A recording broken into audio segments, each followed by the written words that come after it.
ये गया, कोई और आएगा, कोई मसला नहीं है, कोई मसला नहीं है। मैं अभी बैठा हूँ, शाम तक मैं बैठा हूँ यहाँ पर। आओ 10 प्याज ले जाओ, मजे करो, ऐश करो, आओ।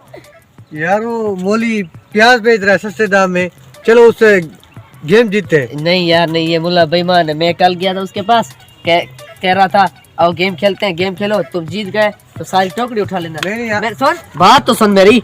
उसने प्याज खुद फेंका और मैं कैच करने लगा, मुझे धक्का दे दिया, प्याज गिर गया, मैं भी गिर गया। कहा नहीं तुम हार गए, मुझे पैसे दो। पैसे भी मैं लूट लिए उसने और मुझे प्याज भी नहीं दिए। अच्छा। ये बेईमान भी है और ये मौलवी चीटिंग भी करता है यार। अच्छा चलो फिर भी देखते हैं यार चलो चलो, तुम कह रहे हो तो चलते हैं यार। आओ गेम जीत कर 5 प्याज ले जाओ, 10 प्याज ले जाओ। ये बेईमान मौलवी ये देखो ऐसे करता है, फिर धक्का दे देता है वो गिर के मेरे से भी यार। ऐसे नहीं करता।